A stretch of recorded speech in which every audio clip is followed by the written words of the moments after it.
Good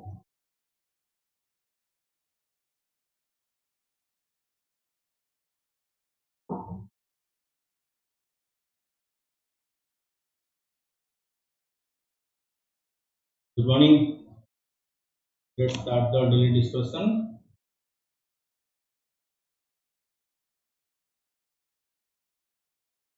First topic that we take is UNEP report on construction emission.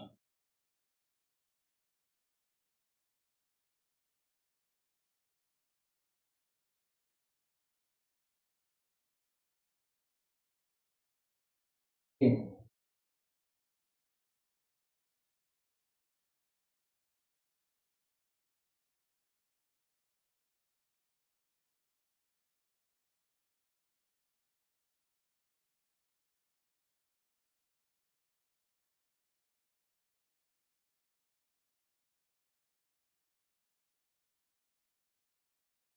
United Nations Environment Program, UNEP, the United Nations Environment Program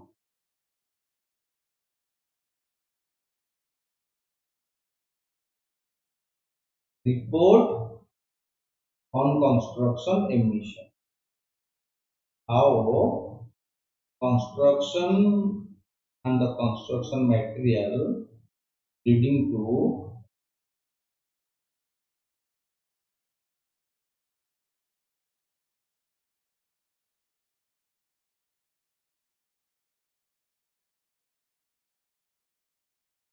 okay. The new UNEP report, Building Materials and the Climate, Constructing a New Future, outlines how developed country can reduce emissions from construction activity.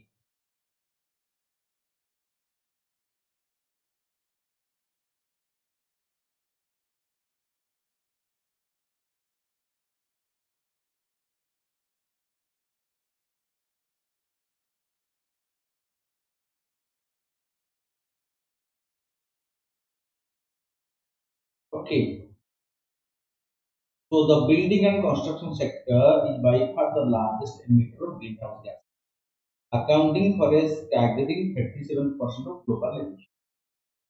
Okay, so 37% of the global emissions, okay, so they are released by the construction. The report is launched by the UN Environment Program and the LA Center for Ecosystem and Architecture. It highlighted the pressing need to establish innovative cooperation model to decarbonize building materials. Okay. Decarbonize building materials. Fine. These models are critical to achieve the world's ambitious target of net zero emissions from the built environment sector by mid-century. The report highlights the overarching strategies which need to be implemented together to decarbonize building materials, avoid unnecessary extraction and production, shift to regenerative materials, improve decarbonization of conventional materials, cement, steel, food products, construction activity.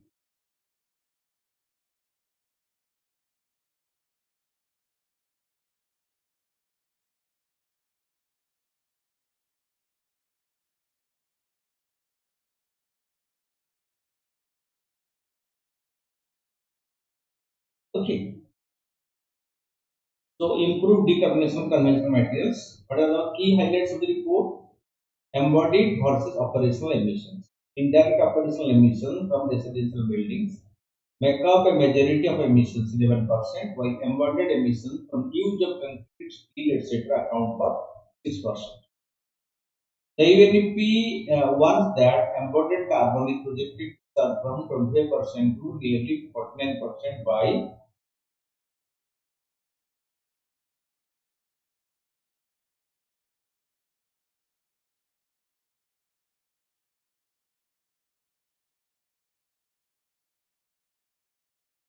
okay.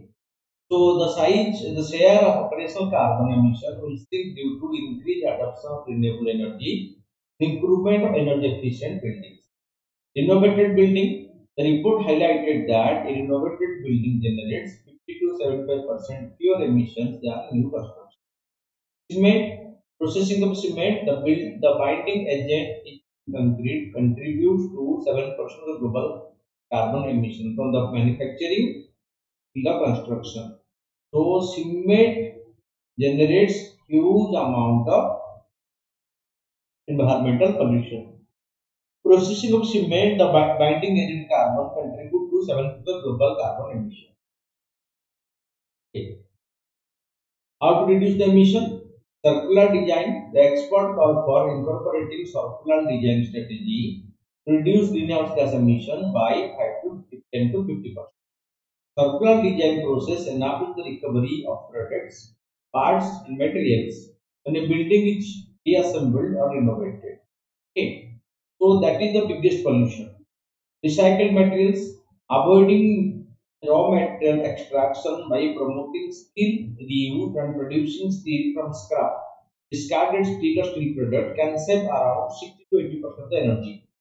G7 country and China use recycled materials. They could reduce emission in the material cycle of this building by 80 to 100% by 2050 because the innovation, huge amount of steels are how much scrap steels if they can be reused. This will definitely reduce emission by 80 to 100% if G7 country and China go for this. This is going to reduce to a lot of extent. Okay, so this is the finding of the.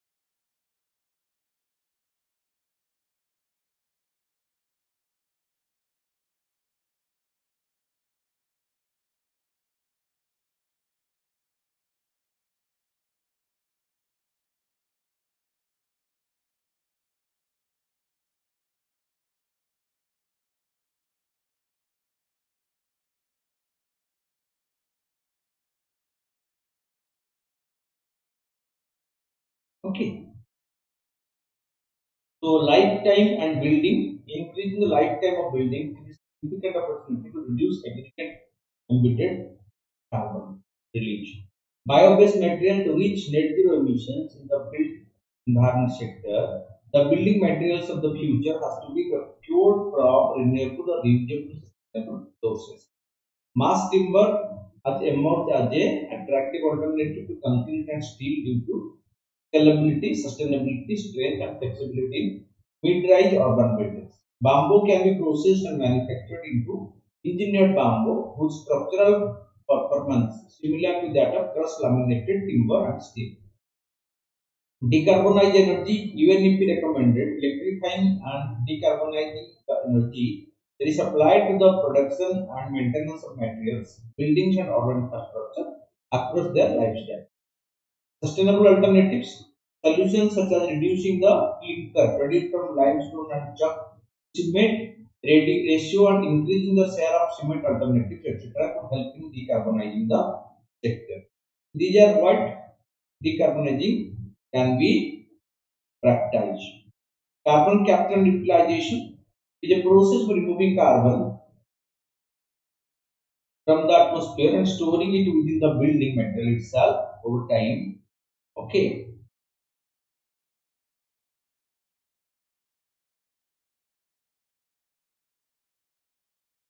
It is estimated that the carbon capture and utilization concrete can remove 0.1 to 1.4% gigatons of carbon dioxide by 2050. This is recommendation of the UN. The next topic is the Patent Amendment Rules 2023. Last month, the draft Patent Amendment Rules 2023 were made public by the Department of Promotion of Industry and Internal Trade. Various advocacy groups have raised concern over the draft rules. What is a patent? A patent is the granting of a property rights by a sovereign authority to an inventor. This grant provides the inventor exclusive rights to the patented process, design or invention for a designated period in exchange for a comprehensive disclosure of the invention. The Office of the Controller General of Patents, Design and Trademarks, also known as the Indian Patent Office, grant patent so that any invention can be freely commercialized or utilized without any fear of infringement or violation. Okay.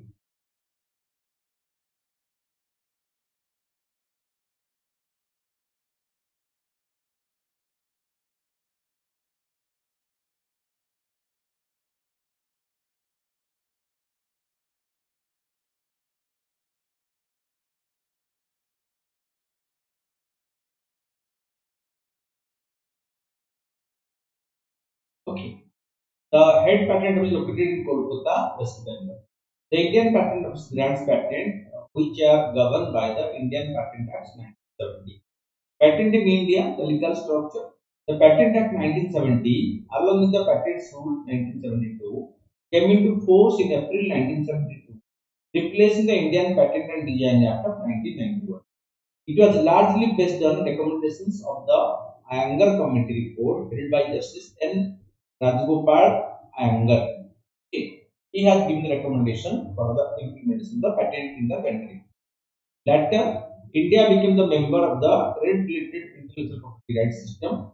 Significantly, India also became signatory to the Paris Convention and the Patent Cooperation Treaty in 1998 and thereafter signed the Budapest Treaty in 2001. Being a signatory to the TRIPS, India was under a contractual obligation to amend its Patent Act to comply with its provisions. Subsequent amendments were made to the Indian Patent Act 1970, the most recent being the Patent Amendment Rules 2021. Okay,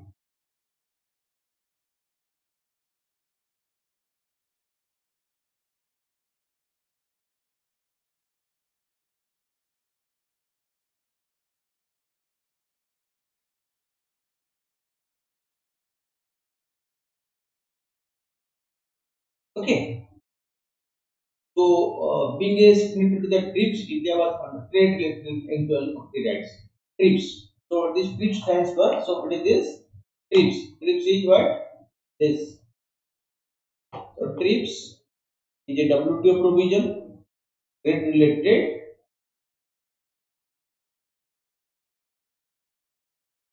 intellectual property right of WTO. Okay. WTO. Fine. So India was under a contractual obligation to amend the Patent Act to comply with this provision. Subsequent amendments were made to the Indian Patent Act 1970, the most recent being the Patent Amendment Rules 2021.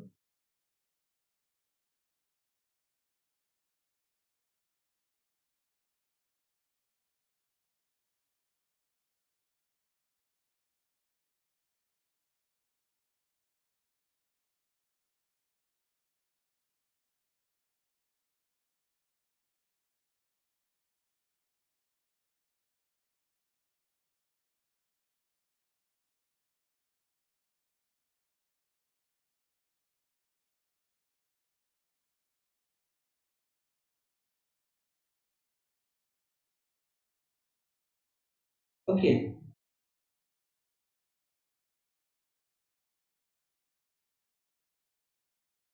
fine. Subsequent amendments were made to the Indian Patent Act 1970, the most recent being the Patent Amendment Rules in 2021. Draft Patent Amendment Rules 2023.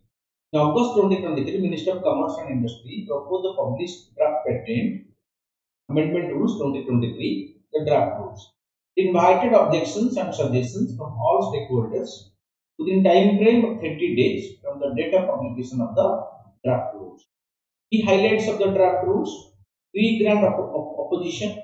Controller can decide a maintainability of the representation and dismiss a pre-grant opposition if found to be frivolous. At present, controller cannot dismiss the representation without offering a chance of hearing to the opponent. Time period for applicant to reply to notice has been reduced from 3 months to 2 months. Also, controller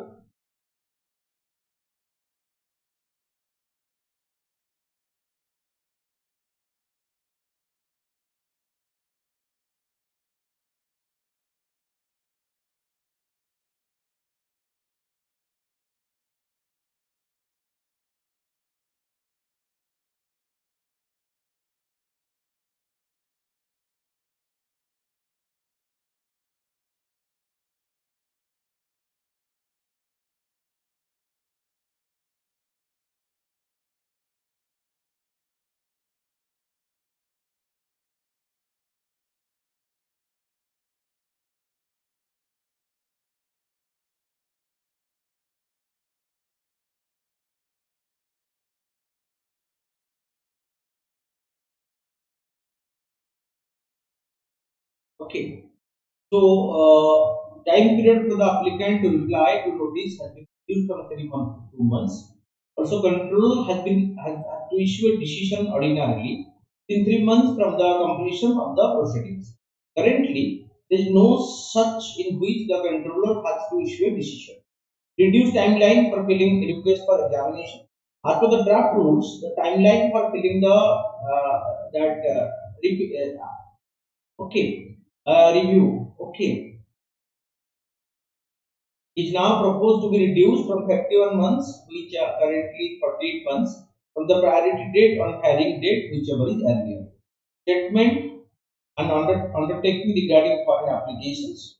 Applicants shall keep the controller informed of the details in respect of application filed in any country in 2 months from the date of issuance of the first statement of objections. Earlier, the duration was 6 months. It has been counted 2 months. Annual working report. The draft rule proposed that the annual working report is filed in respect of every period of 3 financial years. Currently, this is to be filed for every financial year. So, but amendments say that filed in respect of every period of the 3 financial year, not every financial year. Criticism of the draft rules. The release of the draft rules has raised concern among civil society organizations, academics and intellectual property and public health experts. Discretionary authority to the controller.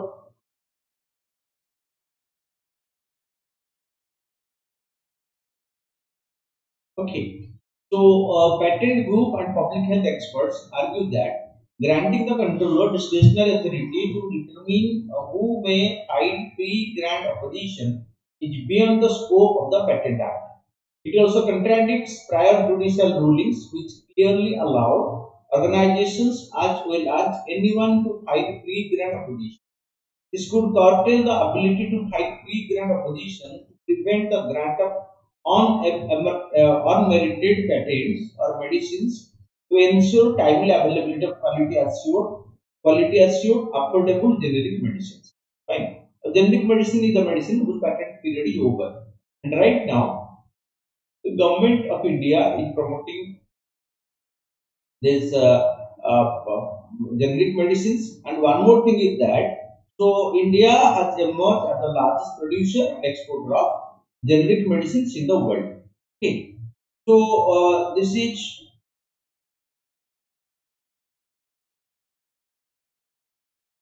the present situation. So India has emerged as the largest producer, not only the producer but the exporter, and the Pradhan Mantri Jan Aushadhi Parijojana give the scope for the sell production and sale of generic medicines in the country. Fine. And the Pradhan Mantri Jan Aushadhi stores have been opened around the country where these generic medicines under the Pradhan Mantri Jan Aushadhi Parijojana are being marketed. Okay. Then this could also lead to patent evergreening and unmerited monopolies. Okay. Fees for filing pre-grant oppositions. The amendment introduced a dynamic and increased fee for filing pre-grant oppositions, granting excessive authority to the controller to determine the maintainability of the representation. Currently, there is no fee for pre-grant opposition filing. The proposed introduction of fees running into thousands of rupees for pre-grant opposition could impose a significant financial burden on organizations representing patents interests. Okay, so this will be having negative impact.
Okay, the proposed amendment to the rules could replace the ongoing periodic requirement with one-time obligation. Right. This could potentially hinder timely updates and critical information sharing, which could result in the grant of frivolous and unmerited patents. The Paris Convention for the Protection of Industrial Property, signed in Paris, France in 1883, was one of the first intellectual property treaties.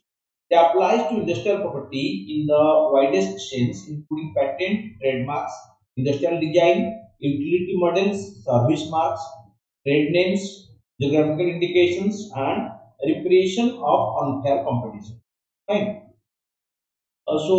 Then the when W2 came into operation, so this was taken over by the this patent come under the IPR and came under the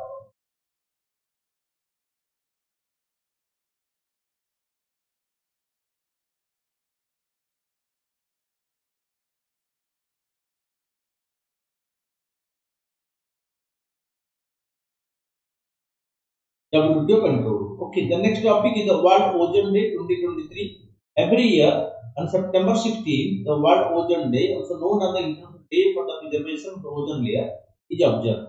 Ozone layer is a triatomic oxygen layer in the atmosphere that protect the Earth from the harmful ultraviolet radiation of the sun.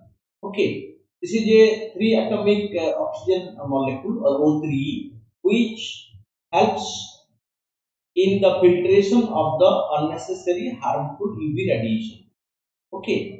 So every year on September 16, World Ozone Day, also known as the International Day for the Preservation of Ozone Layer, this day serves as a reminder of the ozone layer's importance, role in protecting our world. The ozone layer, which is mostly formed of trioxygen molecules of oxygen, act as a protection against the sun's harmful ultraviolet rays. The year 2020 theme, the topic of World Ozone Day 2023 is Montreal Protocol, fixing the ozone layer and reducing climate change. This subject underlines the Montreal Protocol's critical significance in not just safeguarding the ozone layer but also in also mitigating climate change. Okay.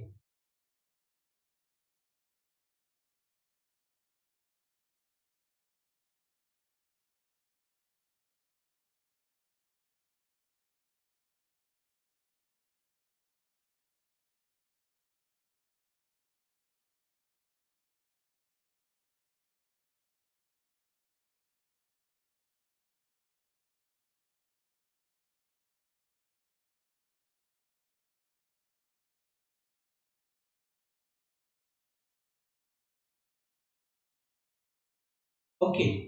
So the year 23 theme Montreal Protocol on greenhouse gas emission. On this Montreal Protocol into this ozone layer depletion. Okay. So fixing the ozone layer and reducing climate change. This subject underlines the Montreal Protocol's critical significance in not just safeguarding the ozone layer, but also mitigating climate change. Security perspective, the World Ozone Day. The ozone layer depletion crisis, World Ozone Day, finds its origin in the alarming discovery of the depletion of the ozone layer.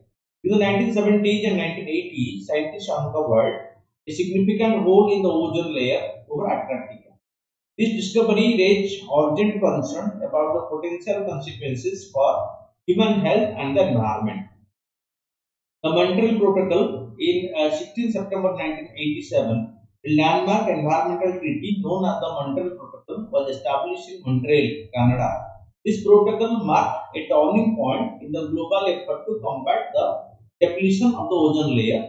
It specifically targeted ozone depleting substances (ODS), including chlorofluorocarbons (CFC), halogens, carbon tetrachloride, and the methyl chloroforms. So these are all ozone depleting substances, and most among them.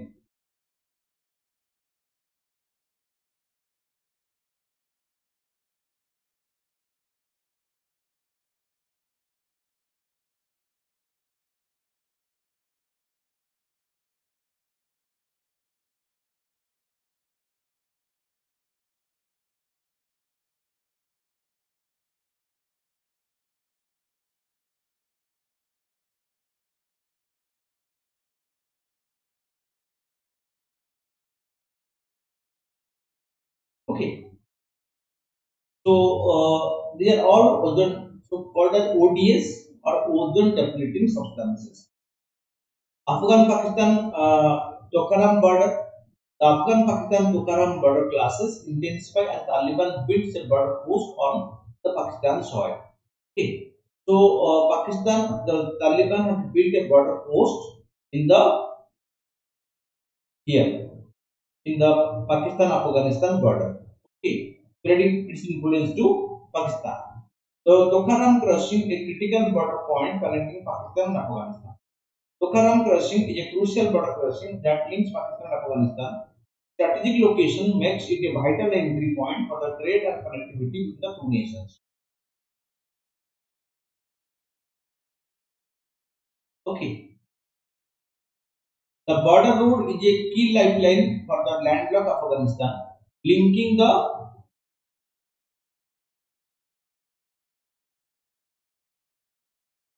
Okay, okay. So, linking the northwestern Pakistan city of Peshawar to Jalalabad in Afghanistan. Okay, Peshawar city in Pakistan. The link to this pass to the Jalalabad in Afghanistan, the main city of Nangarhar, and the route towards the capital Kabul. The Durand Line is an important international boundary between Pakistan and Afghanistan. The Durand Line was drawn up by Sir Henry Mortimer Durand, British diplomat, to safeguard the interests of the British Empire from the Tsarist Russia. The single patch Durand Line agreement was signed by the King of Afghanistan, Amir Abdur Rahman, in November 1893. The line was drawn up to ensure that strategic regions such as the Khyber Pass remain on the side of the British Empire. Okay, but recent after Taliban control over Afghanistan, and the issue of establishing a border post in the Pakistan side, so that what threat it is becoming.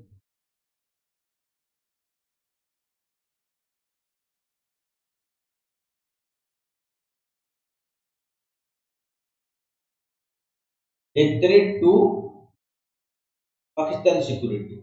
The next topic is the Skill India Digital Hub. So, Skill India mission was launched by the government to skill or to add skill to Indian population of workforce. Because in India we have a huge population who are in the productive age group, So if they are added skill, so their employability will definitely increase, thereby enhancing the economic benefit. Keeping that in mind, the government of India launched the Skill India program and Skill India mission. So we can say it is the Skill India mission, as it is called.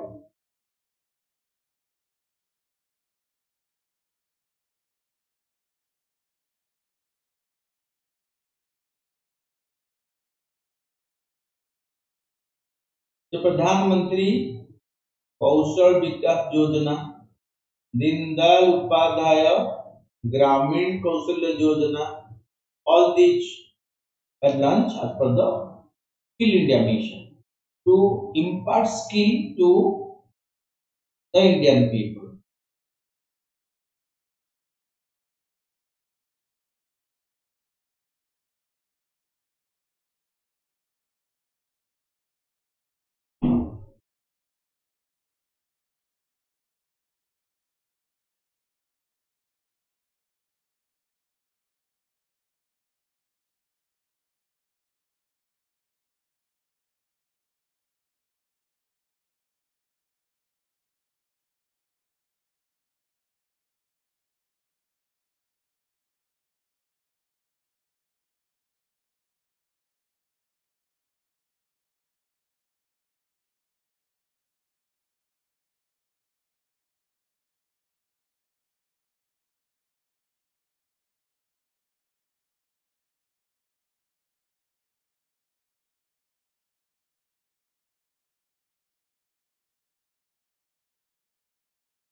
So recently the center launched the Skill India digital application. Background: the Skill India digital app brings together listing for upskilling courses and job listings. The app was soft launched in April 2023 and was announced by the Union Finance Minister Nirmala Sitharaman in the budget session of the Parliament. About Skill India digital app launched in 2023, developed by National Skill Development Corporation, Ministry of Skill Development and Entrepreneurship.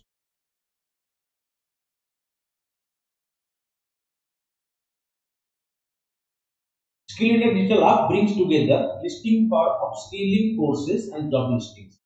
The app will be linked with the DigiLocker and Aadhaar to issue verifiable certificates of course completion. It will generate a digitally signed CV for job applicants and people taking courses. The app would help in distributing course on skills. It also it will use digital matchmaking to bring potential employers and employees together. The potential employers and the employees will be brought together through this particular application. Skill India Digital launched in September 2023. Ministry of Skill Development and Entrepreneurship, Skill Literate to Skill Development. Skill India Digital is a state-of-the-art platform to bring all skilling initiatives together. With the digital public infrastructure, okay, with the digital public infrastructure, okay, so platform to bring all skill initiatives together with the digital public infrastructure for skilling, employment, and education. Engages and caters to learners, central and state ministries, employers, content providers, knowledge partners, sector skill councils, assessment bodies, and the media. All get benefit from this. It is also comprehensive information gateway for all government skilling and entrepreneurship initiatives. It is a go-to hub for citizens in pursuit of career advancement and lifelong learning. Okay.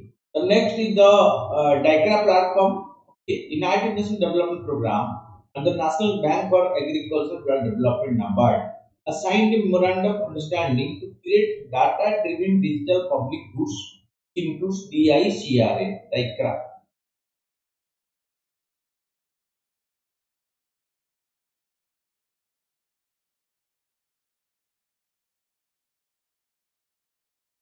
Okay.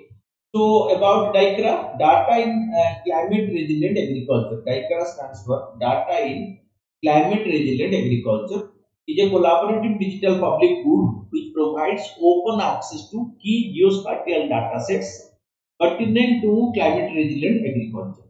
It is curated by UNDP and partner organizations to inform public investment in agriculture and already provides intelligence on climate resilience for 50 million hectares of farmland across India. It is guided by the digital public goods principles of open access,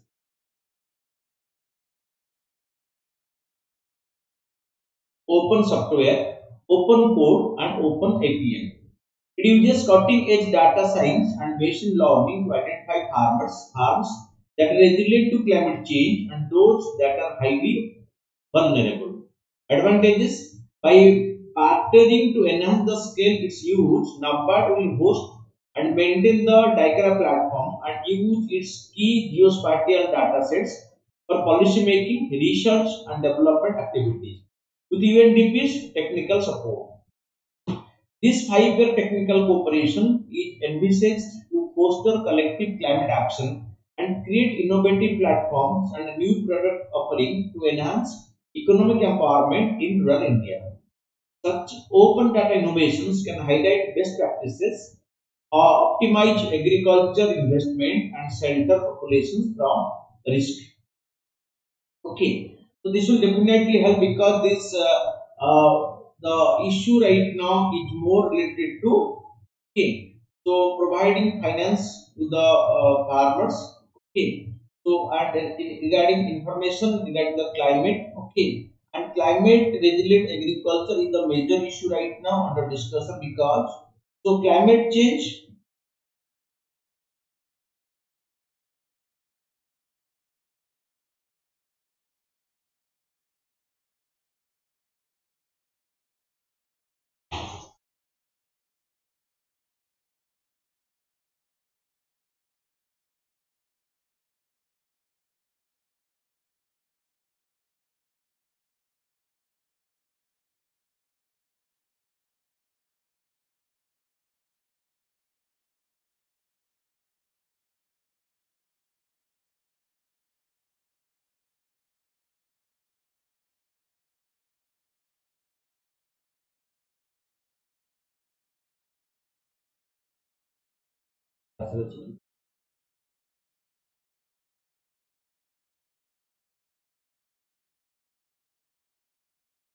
That's the sanity background.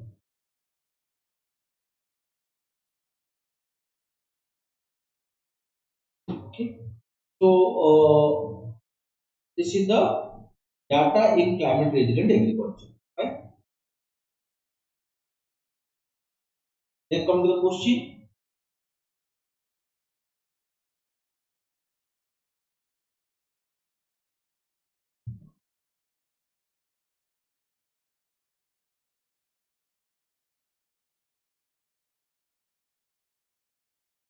So many voices had strengthened and enriched the nationalist movement during the Gandhian phase.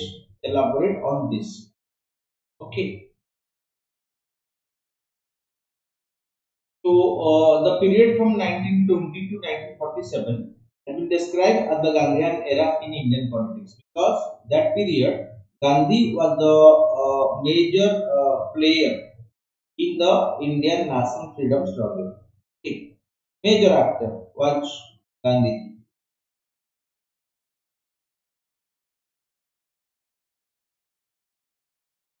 So, and the final say, so politics. During this period, Gandhiji had the final say behalf on the International Congress in negotiating with the British government for constitutional reforms and for chalking out a program for the national movement.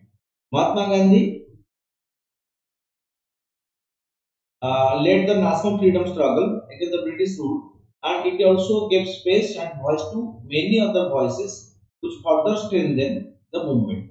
Voices that strengthen and enrich nationalist movement are as follows. So, socialist voice, the emergence of socialism in Congress during 1920s and 1930s imparted a new orientation to anti-British struggle because the socialist vision of national movement was quite different from that of the Gandhijis and other nationalists.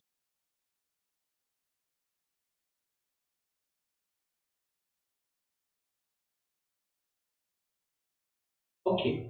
Anti-British struggle to radicalize greatly because socialists wanted the idea of non-violence should be followed by the Congress. Okay. So non-violence should be the principle that to be followed by the Congress, as also the issue in a pragmatic manner for the mistakes of one or few individuals, entire movement must not be made to suffer. The emergence of socialism gradually transformed national movement into an all-out war against British rule. The socialists believed in the idea of sustained struggle. Quit India movement was based on this philosophy. Revolutionary extremist voice, Indian revolutionaries provide an alternative to all those nationalists who participated in anti-British struggle and were not satisfied with the moderate approach of Congress. The supreme self-sacrifice performed by Indian revolutionaries inspired lakhs of Indians to join anti-British struggle, as a result of which the mass base of national movement continued to increase with the passage of time. Indian revolutionaries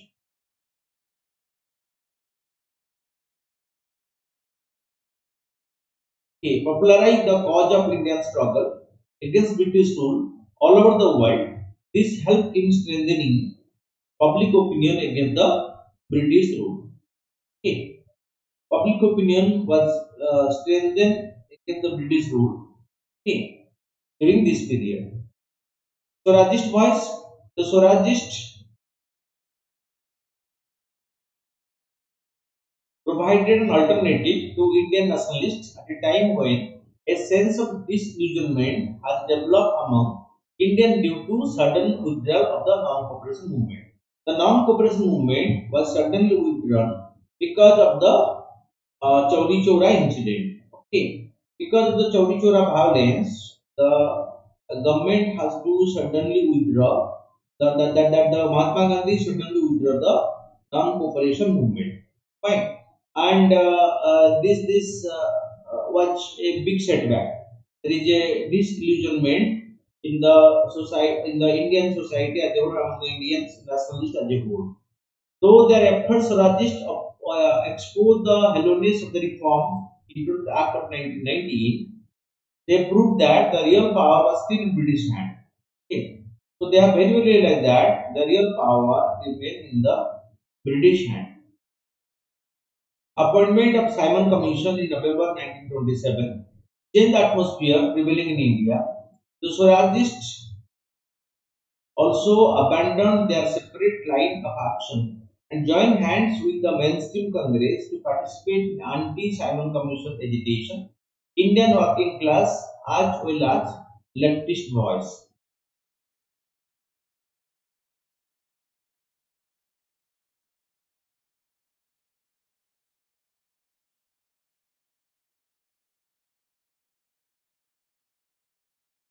During 1920-22, there occurred a resurgence of working class in Indian national movement. So, working class resurgence. Many working class movement took place during 1920 to 1922, which got involved in the mainstream of nationalist politics to a significant extent. Most important development was the formation of All India Trade Union Congress as part of the Congress trade that workers group, the All India Trade Union Congress. Okay. All India Trade Union Congress was formed as the working group of the Indian labor class. The worker participated in large numbers during the 1930 in the civil disobedience movement, but after 1931 there is a dip in the working class movement because they split in 1931, in which the corporatist trend led by N.M. Joshi broke away from the All India Trade Union Congress to set the All India Trade Union Federation. Okay, so there is a schism breakdown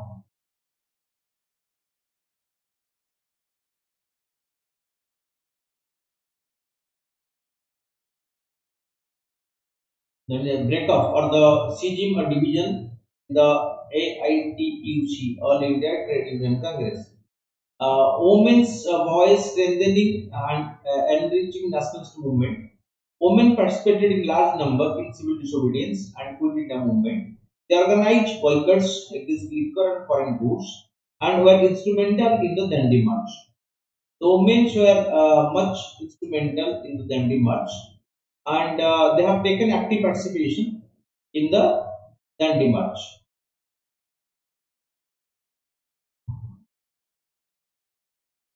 Sarojini Naidu, also fondly known as the Nightingale of India, was a prolific writer. Okay. And poet. She was the president of the Indian National Congress and was an outstanding leader, campaigning and leading from the front in the civil disobedience movement (CDM) and the Salt Satyagraha. Okay. So, Salt Satyagraha led to mass arrests. Okay. So, but Sarojini Naidu led this from the front. Okay.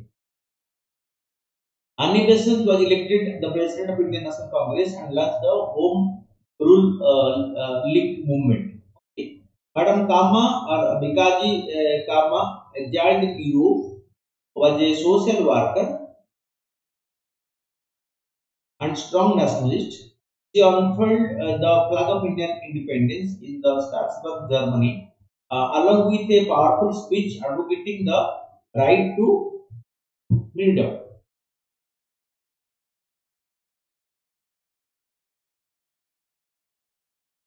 So there is a greater truth that of a glorious struggle, hard fought and hard won, in which many voices have strengthened and enriched the nationalist movement and made countless sacrifices, dreaming of the day India would be free, because many have contributed to make that to the India get independence. Okay. So whether the traders, the workers, the women, the common people of the country, apart from the Indian National Congress leaders, all actively participated to ensure that India became free from the colonial rule.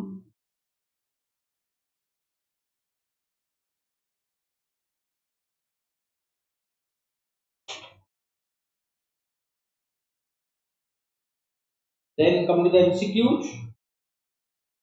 Consider the following statement regarding the National Judicial Data Grid Portal. Okay. So it is a national repository of cases instituted, pending, and disposed of by the court. That's right.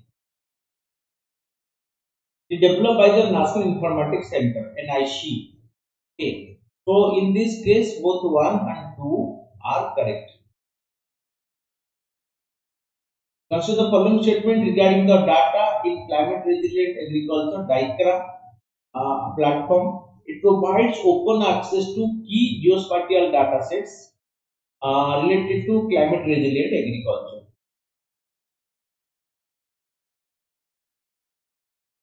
It is implemented by the United Nations Development Program. So both 1 and 2 are correct here. Then consider the following statement with reference to red imported fire ant. Okay, what is red imported fire ants? It is a species of ant native to South America. So right, they show necrophobic behavior. Right, they remain outside at night. That's right. Women ant communicate by a series of semiochemicals and pheromones. So here all the four are correct. So the question is which is incorrect. None is incorrect because all the four are correct. Recently, the term OIML certificates has been frequently seen in news. What is the significance of this OIML certificate? So, launched by the Minister of Skill Development. So, incorrect. Skill India Digital App brings together listening for upskilling courses and job things. No, it's online. They have no legal significance. So this is so all the three are correct. They are the only recognized within the country of issuance. Then they indicate compliance with the international measurement standards, right?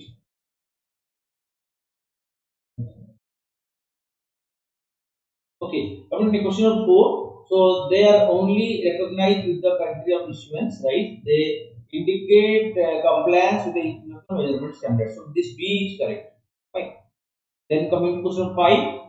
So consider the following statement regarding the Skill India app launched by the Ministry of Skill Development and Entrepreneurship. Skill India digital app brings together listening from upskilling courses and job things. So correct. Then the app will be linked with DigiLocker and Aadhaar to issue verifiable certificate of course completion. So all the three are correct. So three. C is the answer. Recently, the Tokaram bird is in news. It is between the